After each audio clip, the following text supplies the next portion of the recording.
하나, 둘, 끝납니까?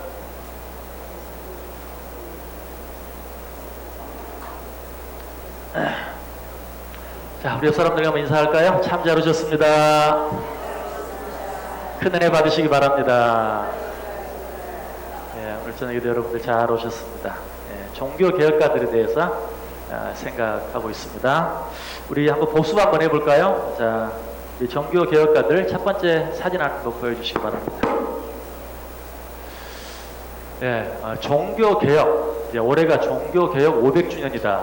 예, 올해를 종교개혁 500주년으로 보는 이유는 1517년 예, 마르틴 루터가 비텐베르크 성당 정문 앞에 95개 조의 반박문을 써 붙인 그날, 1517년 10월 31일 그날로부터 500년이 지났기 때문에 종교개혁 500주년이라고 말한다. 우리는 아직 이 마르틴 루터에까지는 가지도 않았어요. 그래서 사실은 마르틴 루터가 반박문을 붙인 그때가 종교개혁이라고 말하지만 엄밀한 의미에서 종교개혁은 이미 일어났었다. 하지만 이제 우리가 종교개혁을 1517년으로 보기 때문에 그 이전의 종교개혁들을 종교개혁 이전의 종교개혁 혹은 그 사람들을 종교개혁의 선구자들, 종교개혁 이전의 종교개혁자들이라고 표현해 보았는데요. 맨 먼저 진정한 종교개혁의 선구자는 누구시라고요? 예수 그리스도. 그렇죠? 예수님이 유대교에 대해서, 유대주의에 대해서, 율법주의에 대해서, 또 외식에 대해서 이런 모든 것들에 대해서 일종의 개혁을 일으키셨죠. 대표적인 한 가지 사건을 이야기하면 성전 청결 사건. 그렇죠? 그것도 바로 종교개혁의 한 사건이라고 말할 수 있죠. 그래서 AD 1년 계속 보여주십시오. AD 1년부터 예수님께서 33세를 사셨으니까, 그리고 예수님이 탄생하신 그때가 AD, 뜻이 뭐라 그랬죠? 아노 도미니, 이 말은 주후. 그래서 세상 사람들, 하나님을 안 믿는 사람들도 다 이 말을 쓰죠. 올해가 주후 2017년. 이 말이 무슨 말이에요? 주님 후 2017년. 무슨 뜻인지도 모르고 그냥 주후. 주후는 예수님 후, 예수님이 이 땅에 태어나신 지 2017년. 그래서 전 세계가 하나님을 믿든지 안 믿든지, 예수 그리스도를 믿든지 안 믿든지 예수님 후 2017년이라는 이러한 연도를 쓰고 있다는 사실입니다. 그래서 AD 1년부터 33년까지 예수 그리스도께서 종교개혁을 시작하신 것이고, 그리고 이제 두 번째 어거스틴 몇 년도 사람입니까? 354년에서 430년까지 아주 일찍이죠. 그러니까 313년에 콘스탄티누스 황제가 기독교를 국교로 만든 바로 그 직후예요. 그러니까 그 당시 기독교가 아주 막 최전성기, 그러니까 교회의 힘이 최고조에 달하고 또 그 교회 그 성직자들의 어떤 권위, 파워가 아주 극에 달아있는 그때 어거스틴은 이미 이렇게 가서는 안 된다 하는 어떤 종교개혁의 기치를 내걸었다. 내용은 은총론. 우리가 이렇게 된 것은 전적인 하나님의 은혜다. 하나님의 은혜다.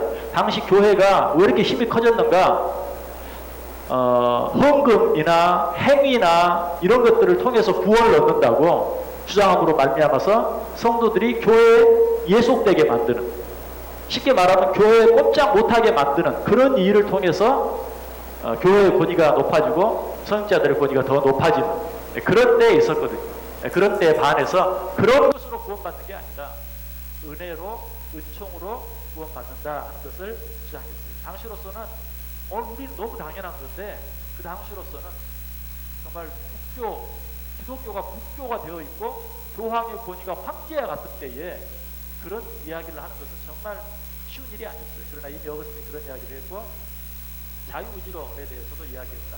자유의지론은 뭔가 하나님이 악을 만들거나 악이 따로 존재하는 것이 아니라 하나님께서 인간에게 자유의지를 주셨는데 그 자유의지를 통해서 하나님께서 하라고 하신 것들을 하지 않고 하지 말라고 한 것들을 한 것, 그것이 악이지 하나님이 악을 만들어내신 것은 아니다. 오늘 우리들이 좀 생각하려고 왜 그런 얘기가 나왔는지 설명하려고 하면 복잡한데, 하나님이 악을 만들었다고 하면 하나님이 악한 분이 결국 완전한 식이 될 수가 없어요. 그래서 어쨌든 그런 것들에 대해서 자유의지론에 대해서 이야기했고요. 또 가견교회, 불가견교회. 교회는 눈에 보이는 교회와 눈에 보이지 않는 교회가 있다. 자, 여기 모인 여러분들, 신홀 중부교회. 이거 무슨 교회예요? 가견교회. 그러니까 눈에 보이는 교회. 그런데 그게 진정한 교회가 아니다. 이상하게 생각하지 마세요. 신홀 중부교회가 이상한 진짜 교회가 아니다. 그게 아니라, 자, 여기 가견교회가 있는데 이 안에는 죄송하지만 정말 하나님이 택하셔서 구원 받을 자도 있지만 그렇지 못한 자도 눈에 보이는 교회 속에는 있을 수 있다라는 것이에요. 근데 불가견 교회는 무엇인가? 하나님이 선택하시고 그리고 구원 받은 자. 그런 자는 어때요? 지금 교회 밖에 있을 수도 있죠. 교회 밖에 있다고 해서 구원받지 못하는 것이 아니라 교회 밖에 있는 사람들 가운데도 하나님이 택하시고 구원 받을 자가 있다. 그래서 교회 안에 있느냐 밖에 있느냐를 떠나서 하나님이 택하시고 작정하신 자, 그런 구원 받는 이런 자가 불가견 교회. 우리가 외적으로 보이는 미크로풀이나 그 안에 이렇게 모여있는 자들이나 이것은 가견. 그래서 근데 당시에는 어때요? 교회의 권위를 높이기 위해서 교회 안에 있는 자는 구원받고 교회 밖에 있는 자는 구원받지 못하는 자로 그냥 명확하게 나눴어요. 그래서 그건 아니다. 교회 안에도 구원받지 못한 자가 있을 수 있고 교회 밖에도 구원받는 자가 있을 수 있다 하는 그런 교회론을 주장했다. 그리고 삼위일체에 대해서 어거스틴이 아직 완전히 정립되진 않았지만 아주 잘 성경적으로 삼위일체론에 대해서 가르쳐 줬어요. 이제 이것이 루터를 거쳐서 칼빈에 이르러서 정말 이제 잘 완성이 되게 됩니다. 그래서 어거스틴이 삼위일체를 이야기했고요. 자, 그리고 세 번째로는 이제 피에르 발도라는 이전의 종교개혁가 있었겠죠. 그는 프랑스어로 성경을 번역했고 많이 주서장로 평신도들도 성경을 가르칠 수 있다 하는 것은 이것도 당연하지. 그 당시는 절대 당연한 게 아니에요. 발도가 1140년 살았잖아요. 그런데 이 많이 주서장로를 주장하기 시작했고 그리고 고해 성도들이 식구에게 자기 죄를 고해야 죄 사함을 받을 수 있다. 사제가 그것을 사해 주어야 사죄를 받을 수 있다 하는 그런 고해, 또 연호.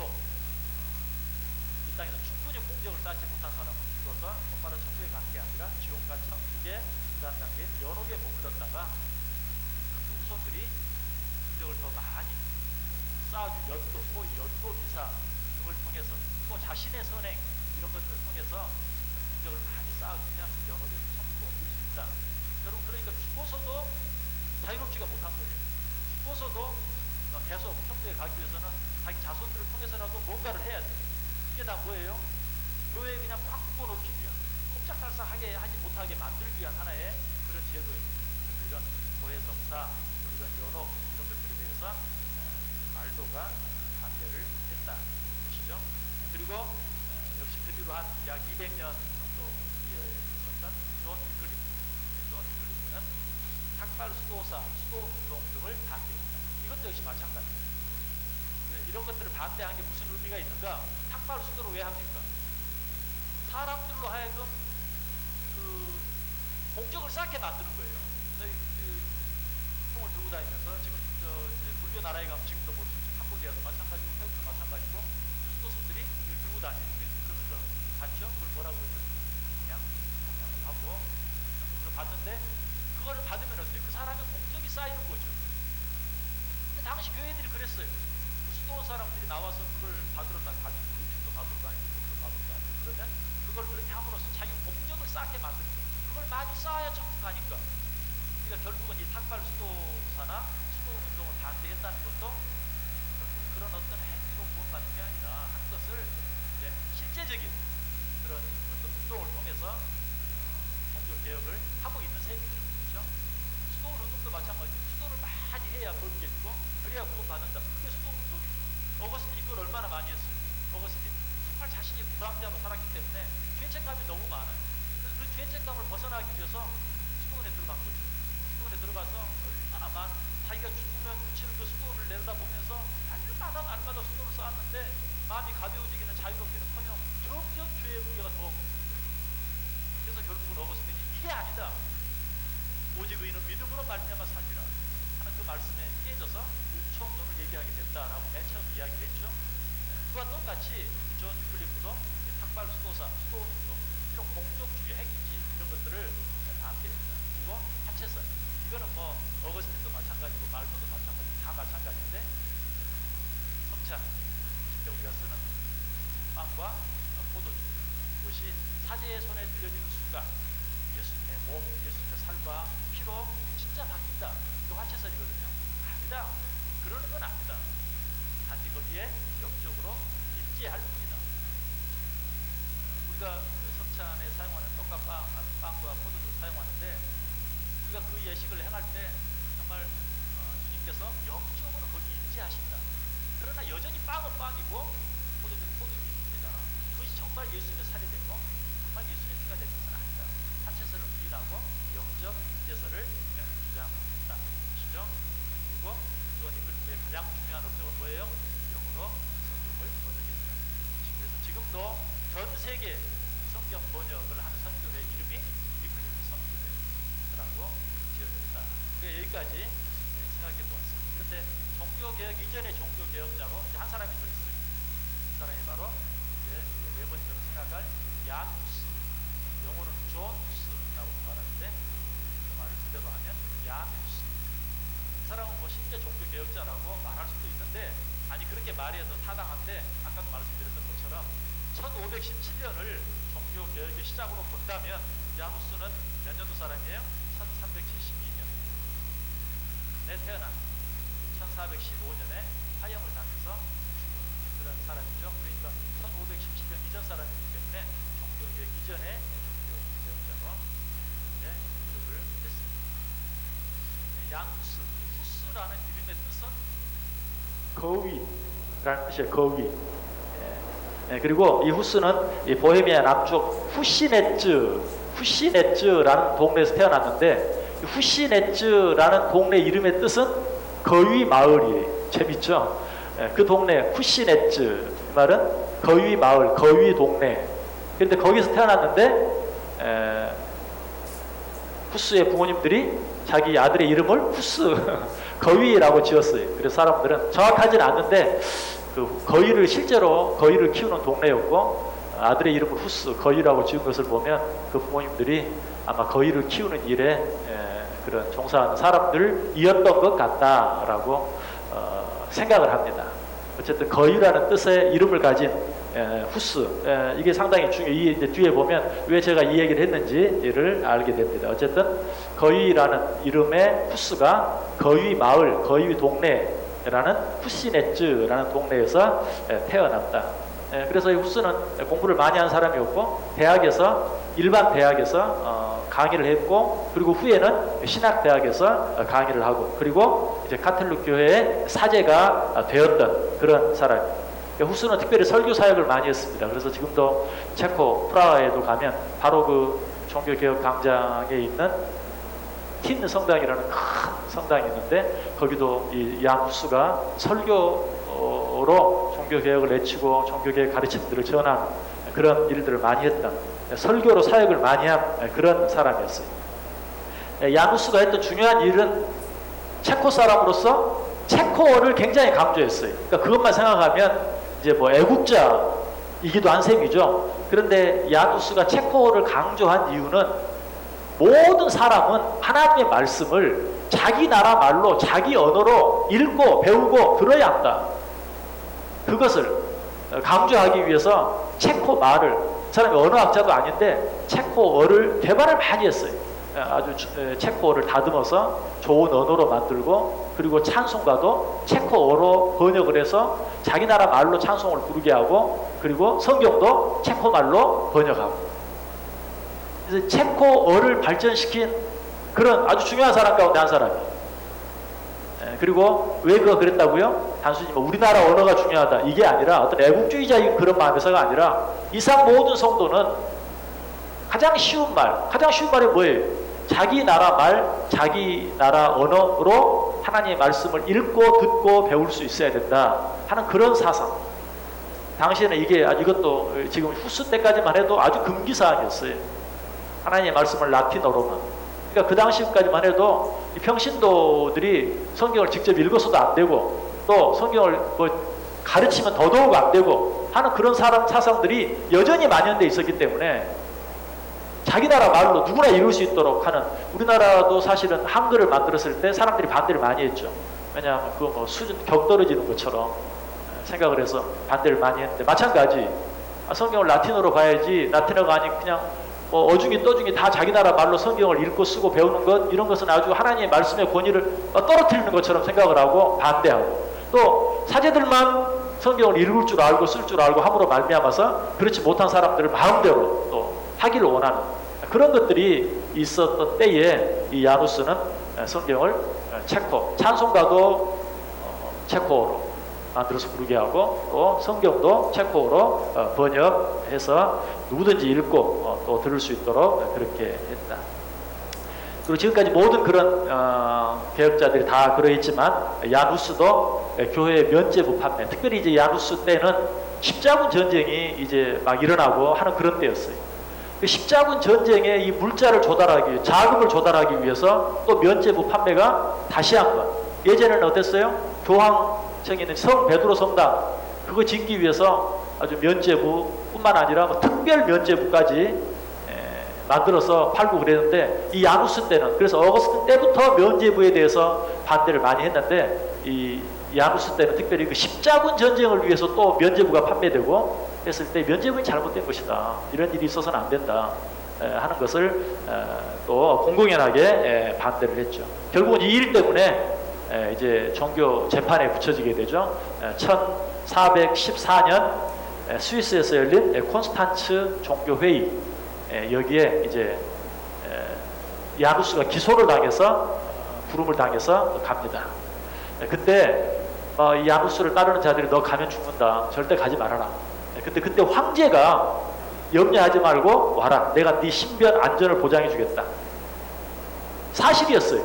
그런데 막상 이제 야누스가 그 콘스탄츠 종교회의에 갔을 때 분위기나 여건들이 이 황제가 이 야누스의 편을 들어주면 자기가 위험할 것 같아요. 그러니까 모르는 척 해버렸어요. 처음부터 거짓말을 한 건 아니고 사실은 이제 야누스를 황제가 계속 지지를 많이 해줬거든요. 왜냐하면 이 야누스가 교황을 반대를 하니까 야누스를 지지해 줘야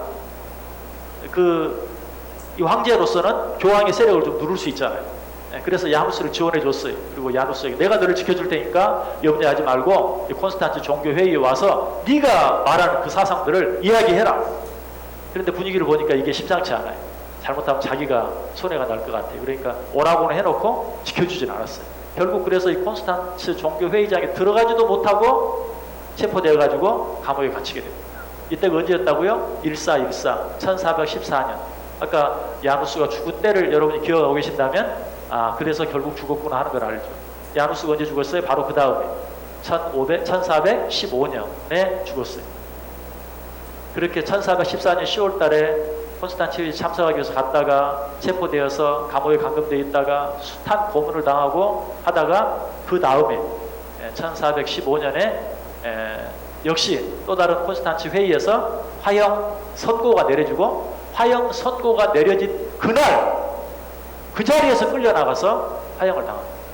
그래서 이 사실을 통해서도 알 수 있는 게 얼마나 그 야누스의 그 영향력이 컸는가 하는 것을 알게 돼요. 왜냐하면 어떤 그런 것도 화형 선고를 내리고 그날 죽는 일은 없어요. 아무리 고대를 알더라도 그냥 그런 일은 없는데, 화형 선고를 그날 내리고 그날 죽인 것은 그 야누스를 지지하는 자들의 그런 음성이 굉장히 크고 종교 개혁의 분위기가 이 체코 전체에 굉장히 팽배해 있었기 때문에 이 야누스는 정말 위험 인물이었어요. 그래서 하루라도 더 두면 안 돼.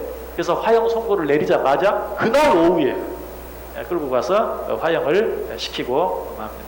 그래서 이 야누스는 화형에 대해서 얽힌 이야기들이 참 많아요. 먼저는 한번 그 다음 사진 한번 보여줘 보실래요? 사진 몇 장을 다 그냥 지나갔네요. 야누스 초상화입니다. 야누스 참 멋있게 생겼죠? 그 다음 사진. 저 동상은 참 이제 계속 지금 이 종교 개혁가들 이야기하면서 계속 이야기하는데 참 정말 잘 맞는 것 같아요. 저 동상들을 다 이해하면 종교 개혁을 다 이해해요.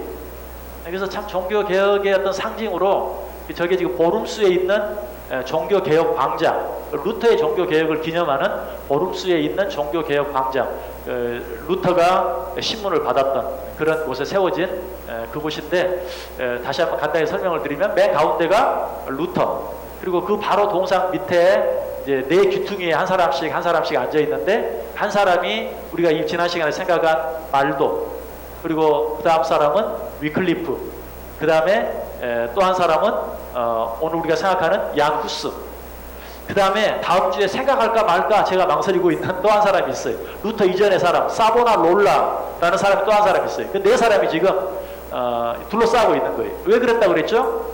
루터의 종교 개혁이 있기까지는 지금 우리가 공부했잖아요. 말도, 피에르 말도, 그 다음에 존 위클리프, 그 다음에 오늘 우리가 생각한 얀 후스, 그리고 사보나롤라, 이런 사람들의 종교 개혁 운동이 있었기 때문에 루터가, 그래서 루터가 가운데 있지만 그 네 귀퉁이에 이런 종교 개혁자들이 둘러싸고 있어요. 그 다음에 이제 맨 바깥쪽 큰 쪽으로 있는 귀퉁이에 있는 그런 동상들은 당시 어떤 정치적인 힘을 가지고 이 종교 개혁하는 자들을 도왔던 사람들이.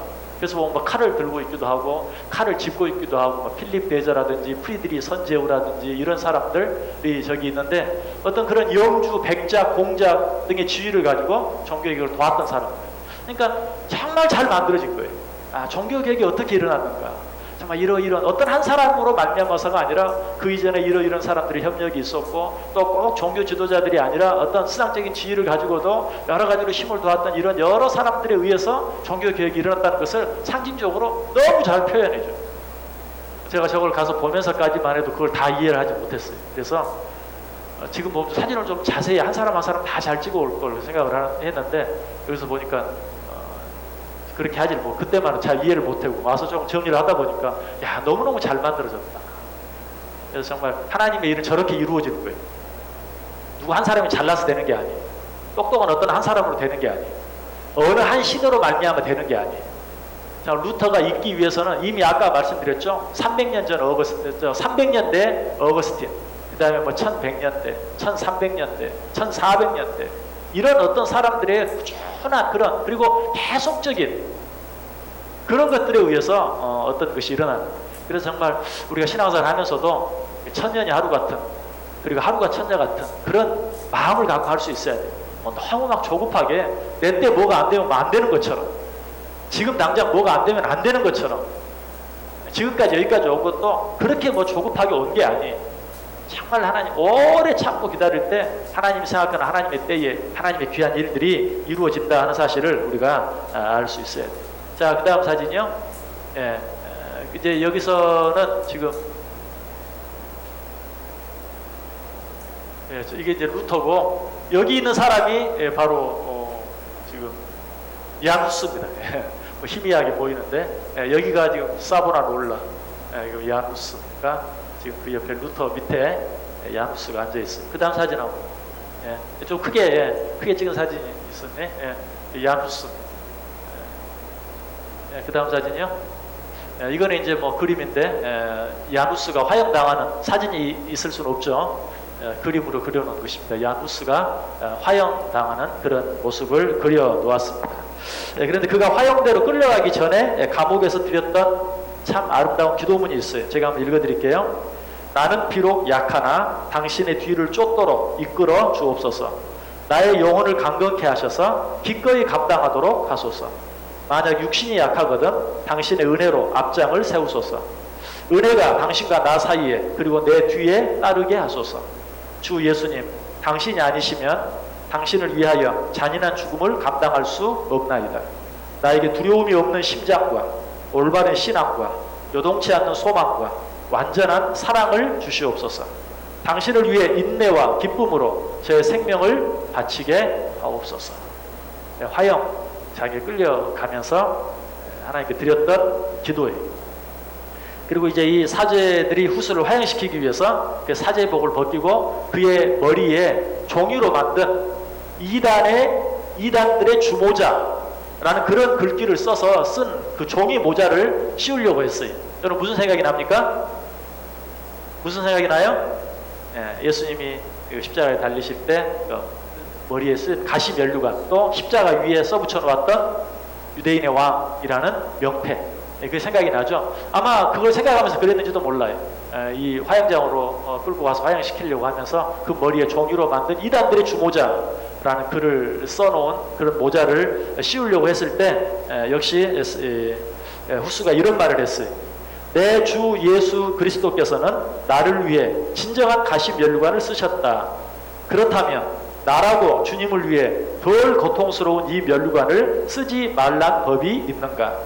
이따 이거 뭐 그리 창피하단 말인가? 라고 또 역시 기도처럼 이렇게 외쳤다고 그래요. 예수 그리스도께서도 가시 면류관을 쓰셨는데 내가 이런 정도의 고통을 당하는 것이 무엇이 부끄러운가, 무엇이 창피한가 라고 말하면서 그 화형에 임했다는 것입니다. 이 말을 들은 그 옆에 이제 그 사제들이 우리는 지금 너를 마귀의 밥으로 너를 던지려고 하는 것이다 라고 말하자 후스가 또 이렇게 말했어요. 오 예수 그리스도시여 진정 저를 주님의 손에 맡기나이다. 저들은 마귀에게 던져주겠다고 말했는데 그 순간에도 후스는 주님 저를 주님의 손에 맡기나이다. 그리고 이제 나뭇단이 쌓이고 그 위에 쇠로 후스를 묶은 다음에 이제 불을 붙이는 그 화형 직전 그때 했던 후스가 했던 너무나 유명한 말이 있어요. 이제 나는 내가 내 입술로 가르친 것을 내 피로 확증할 것이다. 당신은 지금 거위를 한 마리 태울 것이지만 한 세기가 지나면 굽지도 끓이지도 못할 백조를 가지게 될 것이다. 아까 제가 거위에 대해 설명을 좀 했죠. 자, 다시 한번 읽어볼게요. 이제 나는 내가 내 입술로 가르친 것을 내 피로 확증할 것이다. 당신은 지금 거위를 한 마리 태울 것이지만 한 세기가 지나면 굽지도 끓이지도 못할 백조를 가지게 될 것이다. 자기가 거위잖아요. 그러니까 너희들이 지금 거위 한 마리를 태운다. 그런데 한 세기 후에는 지금 나를 그렇게 하는 것처럼 굽지도 못하고 끓이지도 못할 백조를 갖게 될 것이다. 물론 이 말을 할 때 후스는 앞으로 어떤 일이 있을지 몰랐겠죠. 그러나 분명한 믿음은 있었던 것 같아요. 너희들이 지금은 이 개혁의 불길을 이렇게 사그라들게 만들려고 애를 쓰지만 앞으로 한 세기가 더 가지 못해서 이런 종교개혁은 정말 활활 타는 불처럼 일어나고 말 것이다 하는 그 이야기를 예언적으로 하고 있는 거죠. 그런데 아까 존 후스가 몇 년에 죽었다고요? 1415년. 1415년. 루터가 종교개혁을 일으킨 게 언제예요? 1517년. 정확하게 몇 년 뒤입니까? 너무 어려운 걸 물었죠? 1415년에 죽었는데 후스가 화형을 당했는데 1517년에 루터가 종교개혁을 일으켰어요. 몇 년 지났어요? 102년. 정확하게 존 후스가 화형당한 뒤 102년이 지난 뒤에 말틴 루터가 비텐베르그 성당 정문 앞에 95개조의 반박문을 붙이고 드디어 종교개혁의 불길이 타오르기 시작했어요.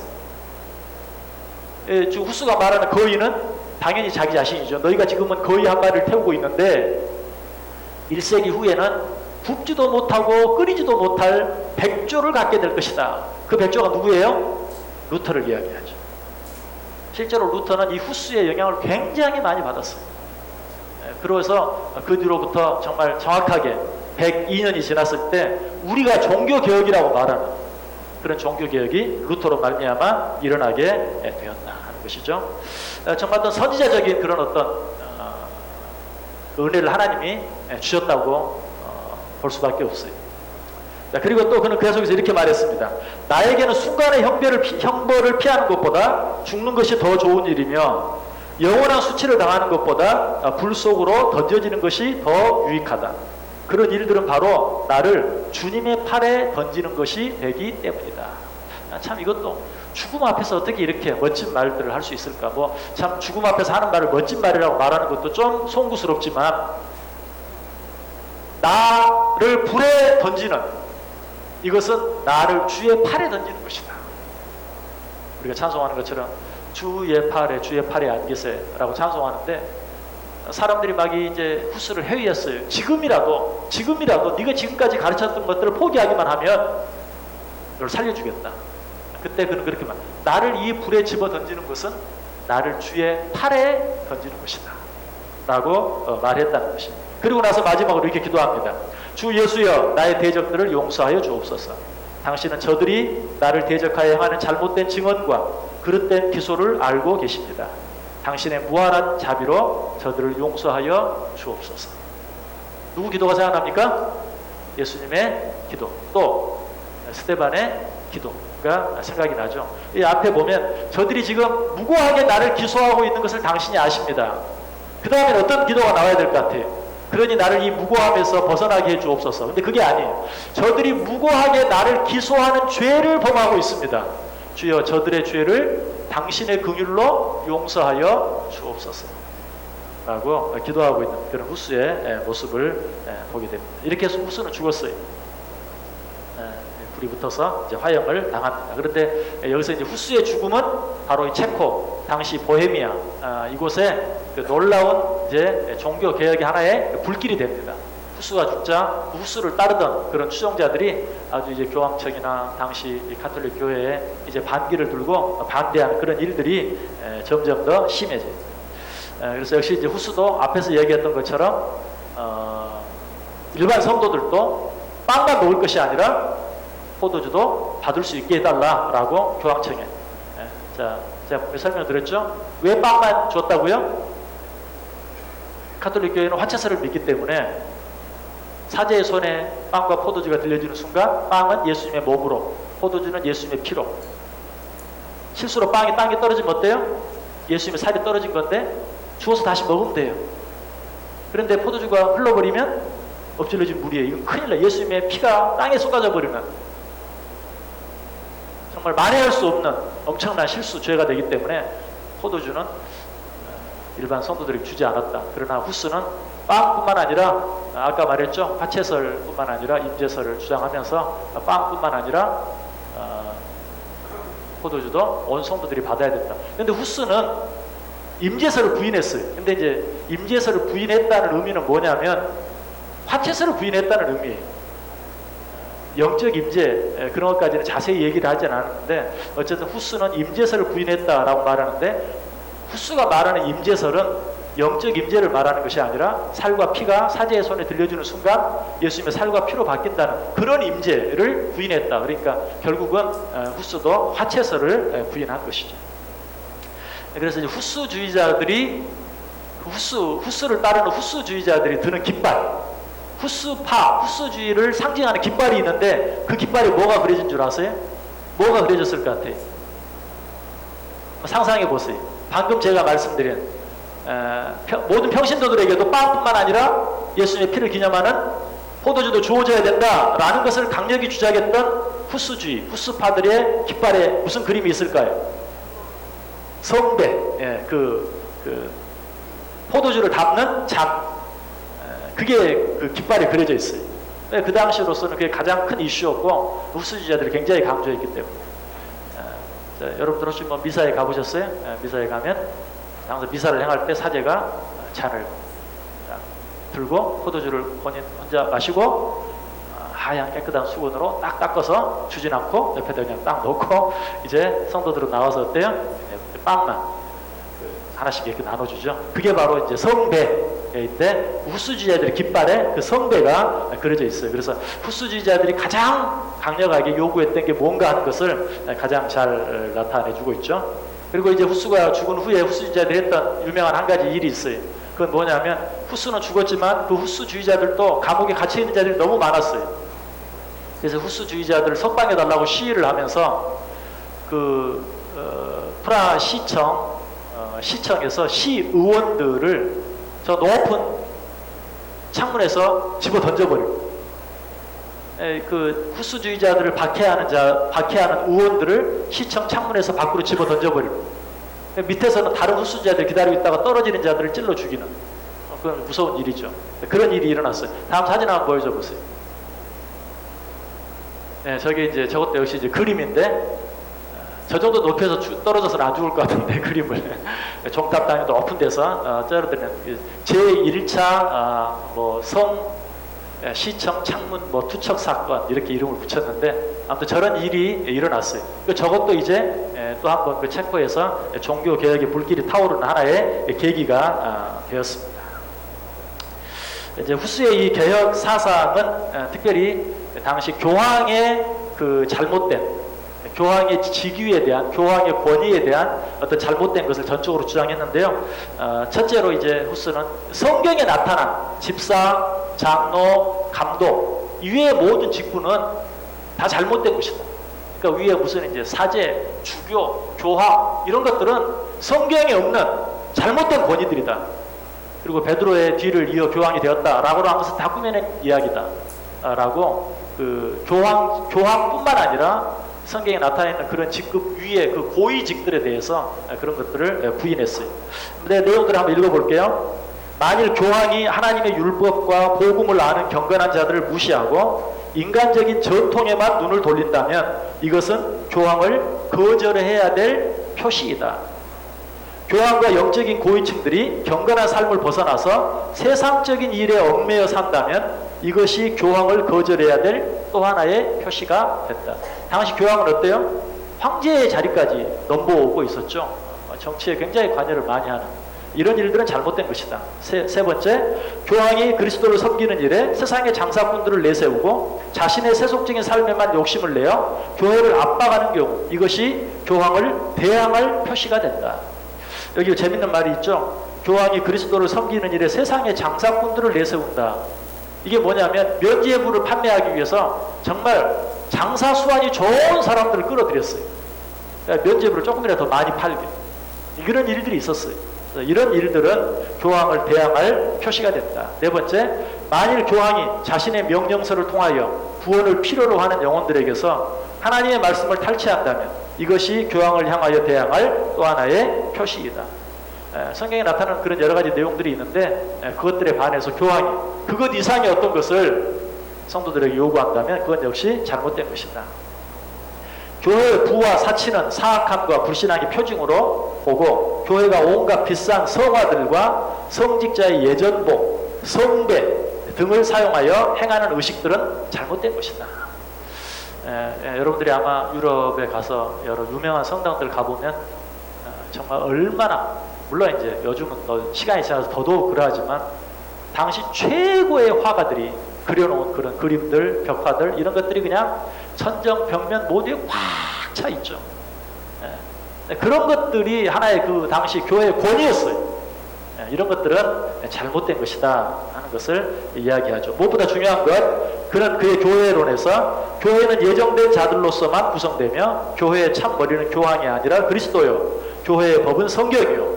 교회 생활은 그리스도와 같은 청빈의 생활이어야 한다고 주장했다.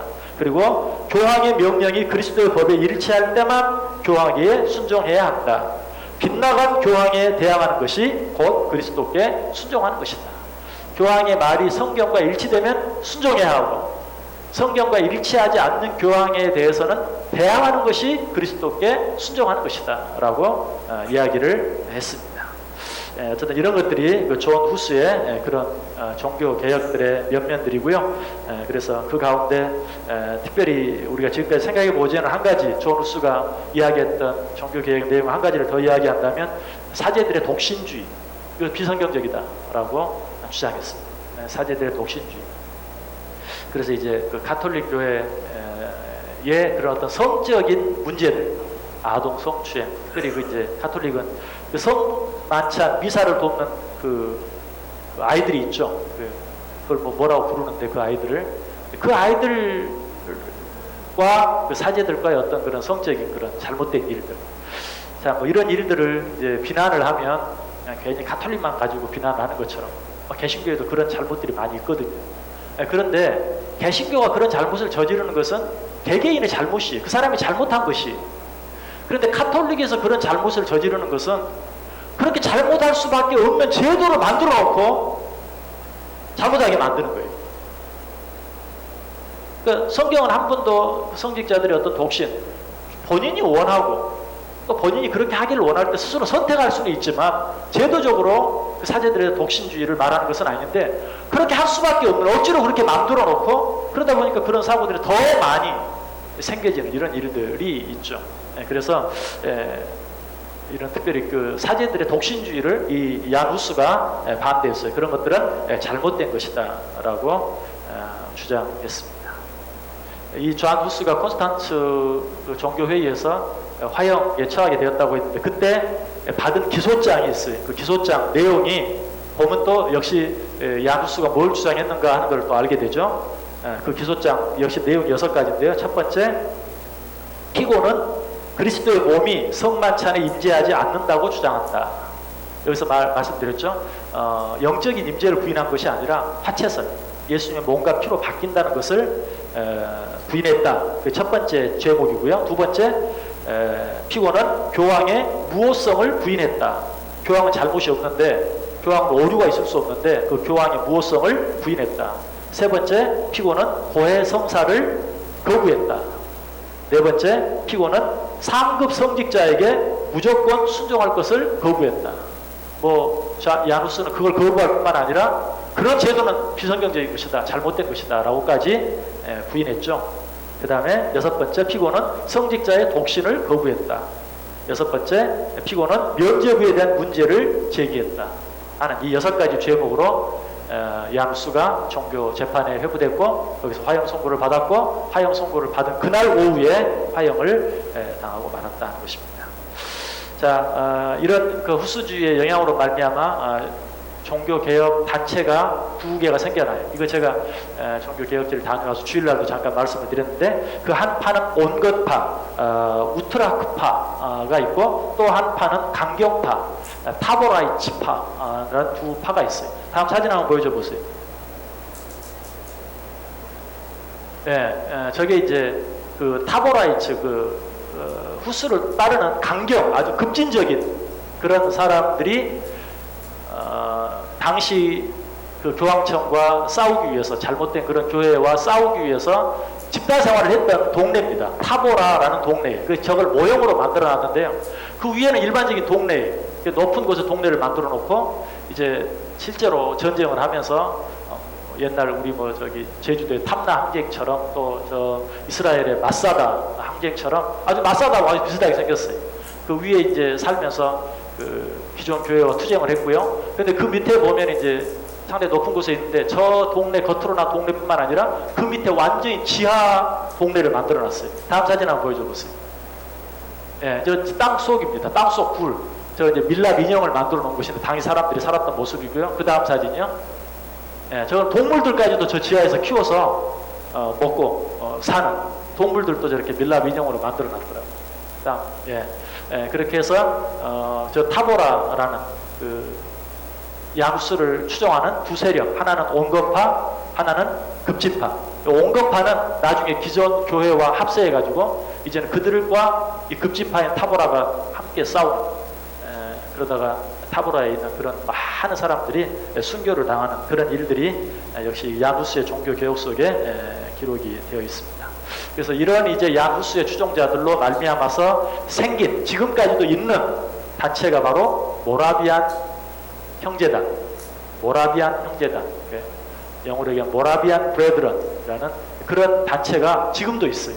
이 야누스의 후계자들이 이 모라비안 공동체, 모라비안 형제단을 만들어서 지금도 그런 거룩한 공동체 생활을 하기 위해서 애쓰고 있는 그런 단체가 지금도 있다.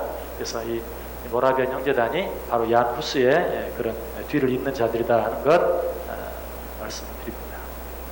자, 이제 그 다음 사진이 이제 얀 후스 광장에 있는 사진인데요. 저기 보면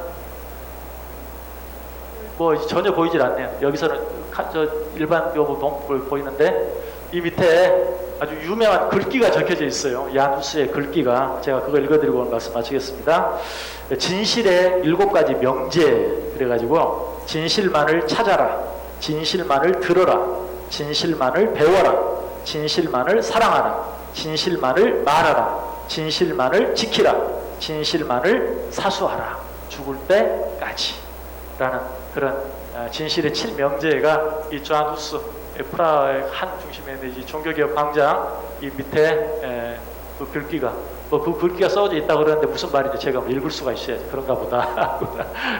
체코 말로 쓰여져 있는데 참 저런 데 가보면요, 글 모르고 사는 게 얼마나 답답할까 하는 그런 생각이 정말 절절히 들어요. 아무튼 그런 유명한 명제가 그 양 후스예요. 양 후스가 살았을 때 했던 말을 그 밑에 써 놓았습니다.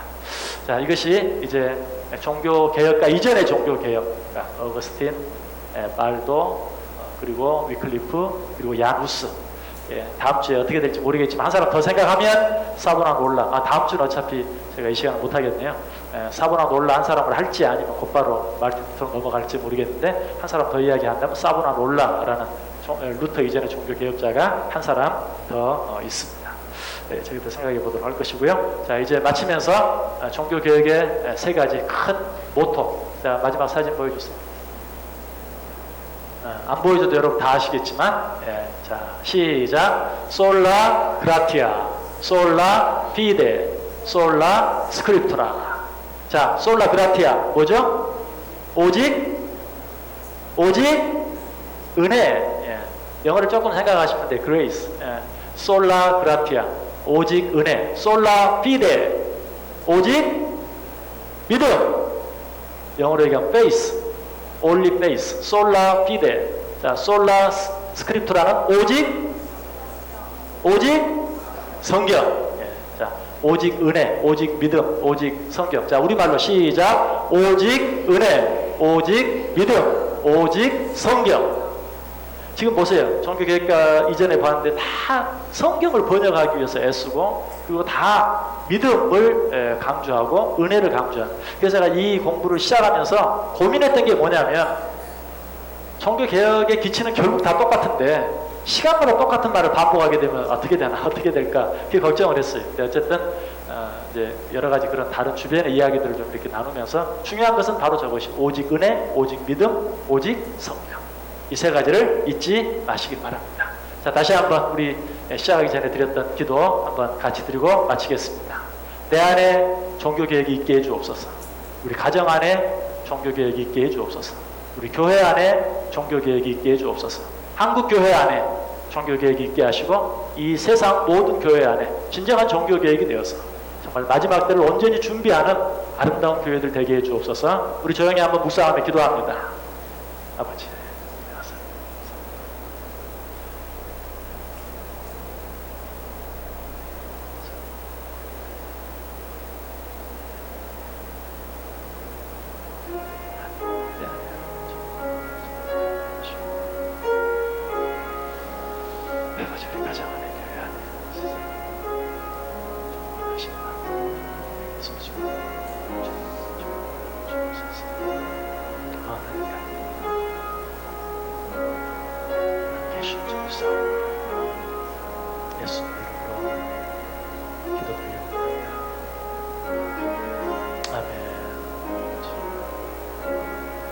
사랑이 많으신 하나님 감사합니다.